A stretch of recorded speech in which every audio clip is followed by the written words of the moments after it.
हरियाणा के मुख्यमंत्री मनोहर लाल ने गुजरात में जीत को लेकर बीजेपी को दी बधाई। कहा, भूपेंद्र पटेल को जनता ने प्रचंड जीत दी, जनता के जनादेश का सम्मान।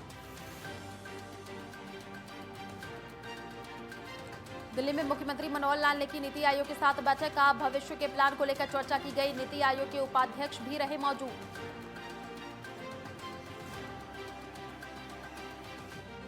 मुख्यमंत्री मनोहर लाल का बड़ा फैसला, प्रदेश में स्थापित होगा जीएसटी ट्रिब्यूनल। आगामी मार्च तक शुरू होने की उम्मीद। जीएसटी और वैट विवाद का संशय दूर।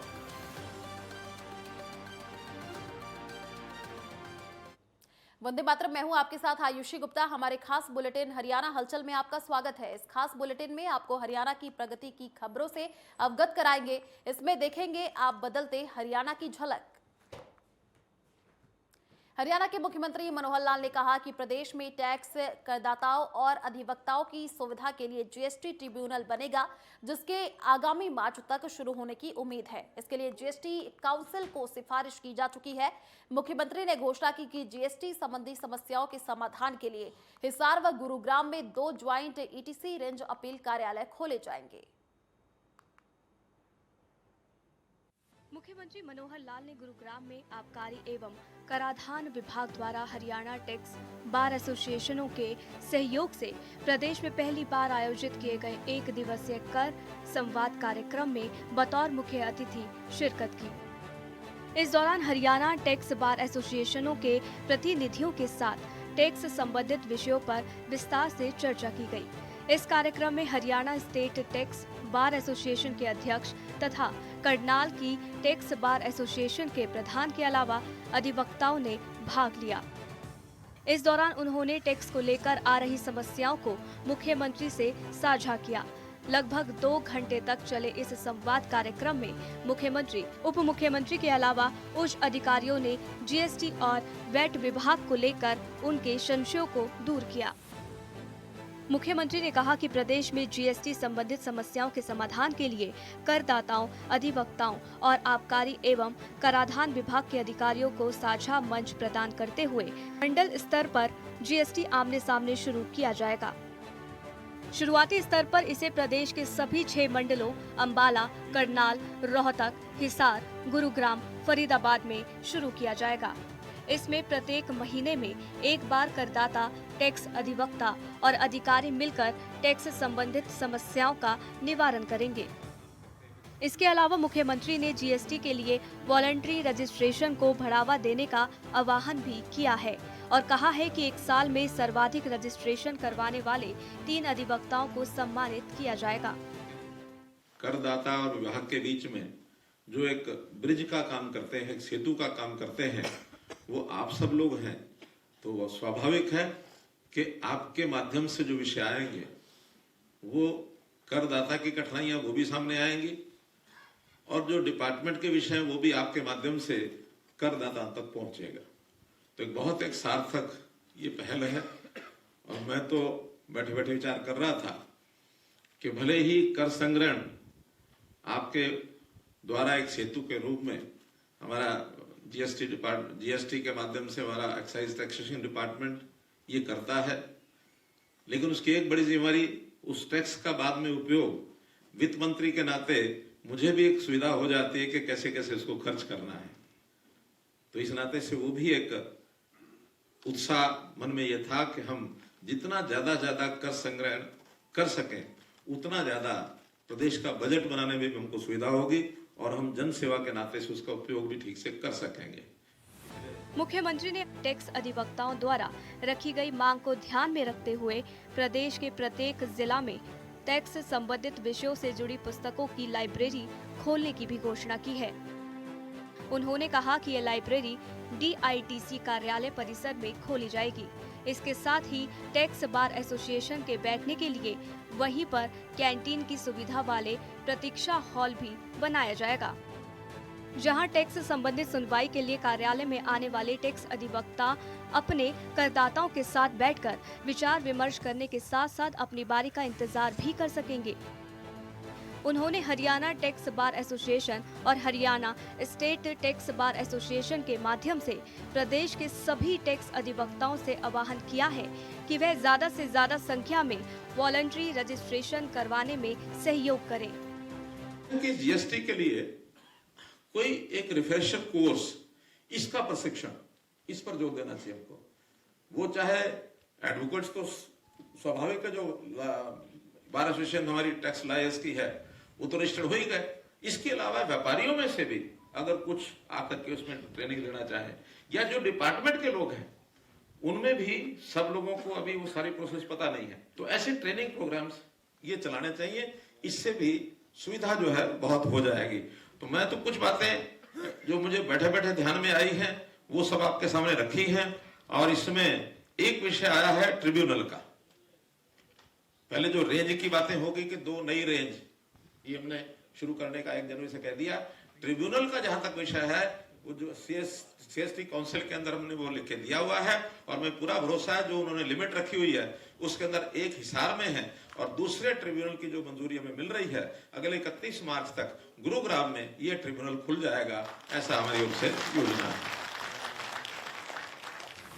उप मुख्यमंत्री दुष्यंत चौटाला ने कहा है कि जीएसटी आने के बाद लोगों को इसे समझने में काफी समय लगा। ऐसे में वैट कलेक्शन का भी गंभीर विषय रहा। उन्होंने कहा कि वैट से जुड़े विषयों की पेंडेंसी को क्लियर करने के लिए सरकार ने प्रयास किए हैं कि साल दर साल के क्रम में इसकी पेंडेंसी को कम किया जाएगा। उन्होंने कहा कि वह मैनुअल समय था, आज डिजिटल समय है। इसके डिजिटलीकरण के लिए काम चल रहा है। उन्होंने कहा कि जल्द ही इसके लिए व्यवस्था बनाई जाएगी, जिसमें फर्स्ट इन फर्स्ट आउट की प्रक्रिया के तहत सबसे पुरानी डेट की पेंडेंसी को पहले क्लियर किया जाएगा और उसके उपरांत इसी क्रम में तारीख और साल के अनुसार पेंडेंसी को क्लियर किया जाएगा। मुख्य जो समस्याएं वैट रिजीम की अभी पेंडिंग है, और कोविड के बाद वो पेंडेंसी जीएसटी में भी ट्रांसफर हुई, उसके ऊपर चर्चा हुई है। 2 ऐसे मामले हैं जिसमें वैट ट्रिब्यूनल का गठन है, जिसको तुरंत प्रदेश सरकार टेकअप भी करेगी, और 31 मार्च से पहले वैट ट्रिब्यूनल को प्रदेश में हम गठित करेंगे, जिससे डिस्पोजल रेट बढ़े। वही साथ में एक लंबी मांग है, हमने भी पिछले 6 महीनों में उसमें कई बार वर्किंग करी है, वो है 1 टाइम सेटलमेंट स्कीम। और उसके ऊपर आज सुझाव यहाँ पर जो टैक्सेशन लॉयर्स थे उनके हमने लिए हैं, और जल्द अगले जो क्वार्टर के अंदर वो हम एमनेस्टी स्कीम भी लेकर आएंगे, जिसमें एटलीस्ट जो लॉन्ग पेंडिंग वैट के डिस्प्यूट्स हैं उसको रिजॉल्व करवाकर बिजनेसमैन को भी और सरकार को भी उसका लाभ भी मिले और ये डिस्प्यूट्स रिड्रेस हो। तीसरी एक मांग आई थी जीएसटी ट्रिब्यूनल की, क्योंकि मैं कन्वीनर था, हमने केंद्र सरकार को अपनी रिपोर्ट 6 मंत्रियों की दे दी है, और अगली जीएसटी काउंसिल में जैसे ही आदेश आएगा उसके अनुसार हिसार हमारा प्राइमरी बेंच रहेगा, मगर हिसार के साथ साथ एक बेंच गुड़गांव ज़िले के अंदर जो फरीदाबाद के भी नेबरिंग हो हम बनाएंगे, जिससे एटलीस्ट 70% जो टैक्स पेई हैं उसको इसका लाभ मिलने का कारण। हरियाणा की मनोहर सरकार लगातार सभी विभागों में समन्वय बनाकर काम करने में जुटी हुई है। अब देखने वाली बात होगी कि जनता के लिए सरकार का अगला फैसला कौन सा होता है। Bureau report, network 10।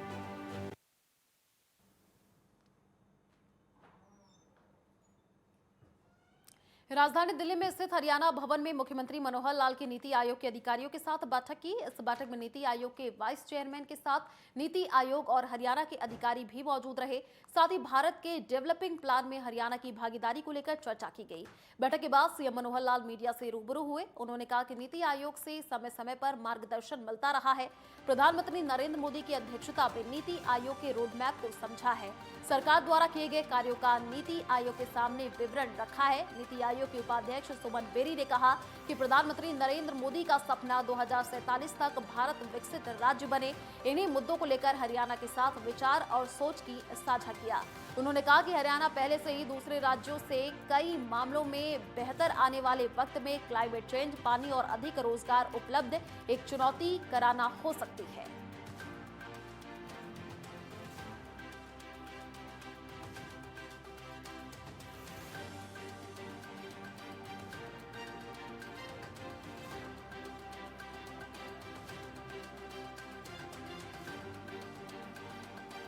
है कि नीति आयोग एक देश का ऐसा एक ऑर्गेनाइजेशन फ्रंट है जो देश भर में भी और सभी स्टेट्स के साथ भी जितने हमारे आगे बढ़ने के मार्ग हैं उन सब में हमारा मार्गदर्शन करता है। और नीति आयोग के जितने भी मार्गदर्शन में स्टेट्स को काम बताए जाते हैं, जो अपेक्षा की जाती है, वो सब हम आगे बढ़ाते हैं। और स्टेट्स में क्या कुछ हो रहा है वो हम नीति आयोग के लोगों को बताते हैं। तो आज हमारे बीच में श्री बेरी जी ये आए हुए हैं और नीति आयोग के नाते से बहुत ही इनका एक इम्पोर्टेंट पोर्टफोलियो उपाध्यक्ष हैं, क्योंकि प्रधानमंत्री जी इसमें अध्यक्ष हैं, तो उपाध्यक्ष इस नाते से सुमन बेरी जी हैं। और इन्होंने आज हमारा भाषण किया, तो मैं सुमन बेरी जी से निवेदन करूँगा कि ज़रूर हमारे सामने आज के विषय में हरियाणा के संदर्भ में जितनी बातें। हरियाणा में बहुत तरक्की हुई है और हमारे अधिकारी हरियाणा के साथ मतलब चर्चा बातचीत करते रहते हैं। पर अब माननीय मुख्यमंत्री ने हमें बुलाया था ताकि हमारी मुलाकात हो सके और ताकि जो राज्य के सोच हैं, प्लान्स हैं आगे बढ़ाने के लिए। आपको पता है कि नीति आयोग मतलब हम मीडियम टर्म के बारे में सोचते हैं और माननीय प्रधानमंत्री ने ये 15 अगस्त को मतलब हमें ये मार्गदर्शन दिया है कि 2047 तक विकसित भारत हो जाए। उसका क्या मतलब है? अगर भारत को विकसित होना है, हर राज्य को बढ़ना चाहिए और हर राज्य को अपना मतलब योजना, प्लान होना चाहिए। और इस विषय में हरियाणा काफ़ी आगे पहुंचा है। तो हमने इनकी सोच थोड़ी हमें आपके साथ इन्होंने शेयर की कि कैसे सोच रहे हैं। और मैं अपने तरफ से नीति आयोग से थोड़े इनको अपने आइडियाज़ शेयर किए।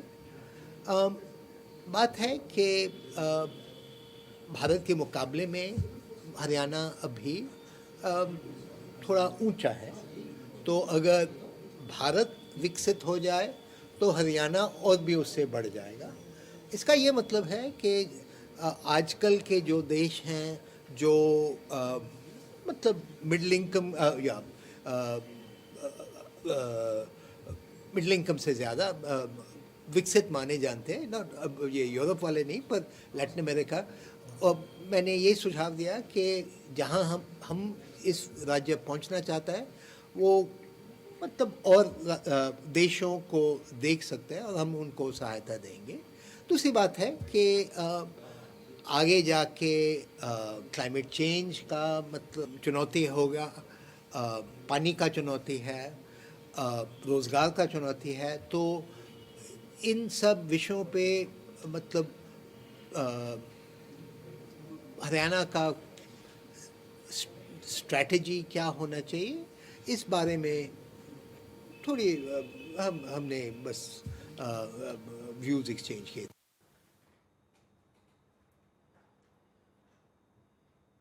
तो हरियाणा अंचल में बस इतना ही। कल एक बार फिर से आपसे मुलाकात होगी। तब तक आप देखते रहिए नेटवर्क 10। जय हिंद।